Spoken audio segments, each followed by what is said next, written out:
that's just so dope that you guys are able to, you know, step in and save probably a lot of lives. Yes, I mean, if you're dealing with this type of thing, I mean, LA, you know, South LA, you know, we know its reputation, so there's always these types of things going on, you know, that you guys, I mean, I'm sure you guys probably save hundreds, if not, you know, much more lives, man, and that's just dope.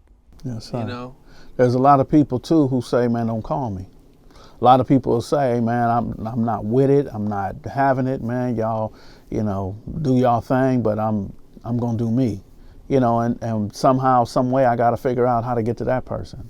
You know, there's been plenty of times, you know, even when Nipsey Hussle, when he was killed, you know, it was a process the next 2 days where we started coming together to, I'm not sure if you're familiar with what happened that Friday when about 1,500 of us, Melvin was right there, we all walked from the Ralphs to that. So it took a process for that. And there was one guy who was just adamant, like, man, y'all busters, y'all better not listen to Skip. And what I realized is now he's one of my best friends because he wanted to be involved, because he wanted to be a part of it. Like, you know, so why you don't call me there? Why you don't take me to stuff like that? So sometimes there's people who are hating from the background because they're not at the table. And there are people who are hating from the background because if the war is over, well, they can't read or write or get a job. So what they gonna do? All their charm and charisma came from them being Tiny Killer or whatever they are, you know. But when I say, man, you gotta be Theodore, let's help you get a job, they'll run from it. So some people are gravitating to the foolishness because they have absolutely nothing else. You know. Also, speaking about the Nipsey Hussle, he's talking about the LA gangs unite, the way they went over there, and the gangs and on the west side and south central Los Angeles came together in solidarity that day in honor of Nipsey Hussle, because as everybody know, he's from that side of town, the west side. But more importantly, it's the fact that this was an opportunity for elected officials to come in and help facilitate and continue the dialogue that had been created by community influencers that otherwise would not have even been talking because of that. And that's where the ball gets dropped a lot of times when it comes to inner city violence and redefining our community, is that when these youths and those out here that have the input to make a change in the community, we don't get the support that we need or the ears to where our voices are heard. So I want to thank you for having us on here to give us the platform to let people see what really goes on the other side of the fence. And just real quick with that, when everybody came together, I just want to give credit to a young lady named Tanya Ward.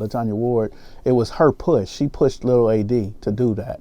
And Lil AD got with Big U, and she got with her homeboy, Little Bob, who now rest in peace. You know, I'm with Bear Claw, we standing together, and I get the phone call. So, you know, a lot of people say that I tried to take credit for it, or Big U tried to take credit or whatever, but LaTanya Ward pushed that. She made it possible, and it ended a war, too, an 8-year-old war between two other Crip gangs. And, you know, even though the meeting with the 60s and the A-Tray was big, it was major, everybody was there, but a war actually stopped in the midst of that. So, yeah, man. That was dope. I remember that was a big thing. Right. You know, that was a big day for LA, and you know, seeing everybody come together like that was dope. All right, so now can I brag on your show? Yeah, yeah. All right, so what a lot of people don't know is the Florencias and East Coast came together. Yeah. You know, everybody know, and Lil Doc, man, they free Lil Doc. You know, I hope he get out. Lil Doc, man. But I want to say this though, that the same building that had the meeting with the Crips, right, when Nipsey got killed, we got thrown out of that building and we moved to the east side. And there were some people over there who didn't want me on the east side and said I couldn't come. So I had to find the right guys from Florencia, you know, so that we can get the blessings to be there and not be in war, because they were at war at the time. And, you know, this one guy who has the same name as me, our names are very similar, he got on the phone with the guys in prison and said, man, it's a youth center, this is what they doing. And the dude was like, man, that's cool. We want them there. We want our community to have that resource to benefit.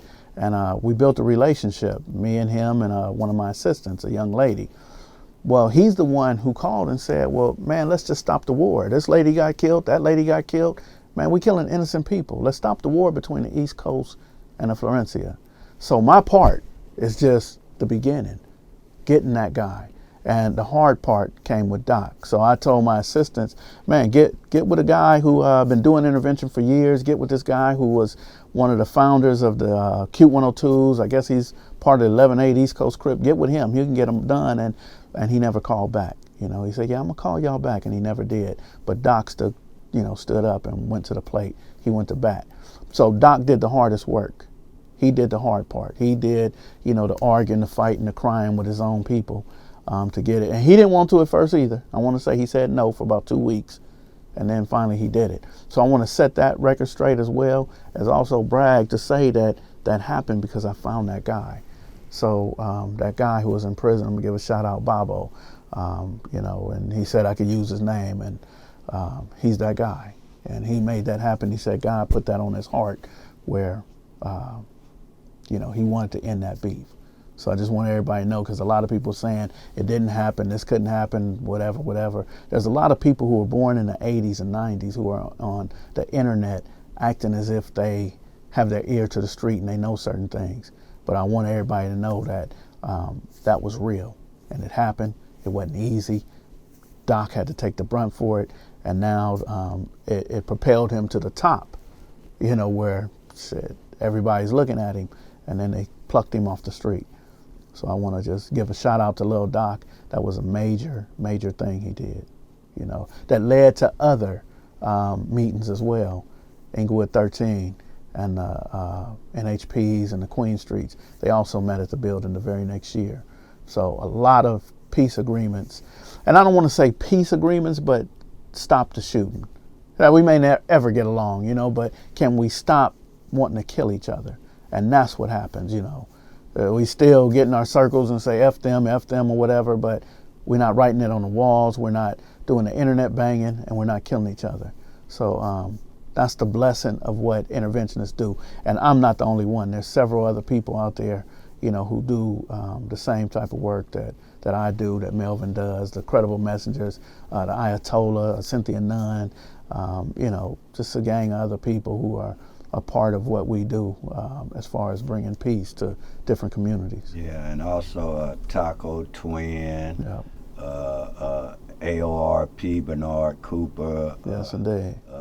Baby Spike. Right? Baby Spike. Right. It's a lot of interventionists and guys that do community service where we're going to try to spotlight them and try to create dialogue amongst these warring factions, and let these youngsters include them and try to give them a better opportunity. Like we say, we don't want them to be tax burdens. We want these guys to be taxpayers, right, become productive citizens. We want people to be able to move around, be free, the elderly, the young. In my community, the kids haven't trick-or-treated in 8 or 9 years. Christmas is not the same. We have to get back to what we need to do to better our community and redefining it, and that's what we're just trying to do, give back, because we've all traveled the pavement and paid our dues on the street, because the number one deterrent for crime is age. As you get older, the game slow down. But when you're still in the same environment, the way these conditions adversely still exist amongst every inhabitant there, it's very hard to come out there. When you're out in the suburbs, it's gun control. When you're in the inner city, it's gun laws to combat what go on in the communities that we say. So we just wanted to show people I did and get this man a chance, because I think his voice, as well as other ones that will be appearing on here, a voice where they voices could be heard also.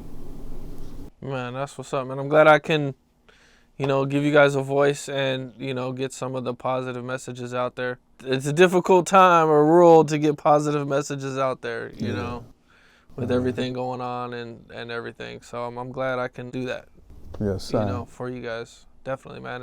And I appreciate you guys, man. You guys' stories are dope. Yeah. Yes, sir.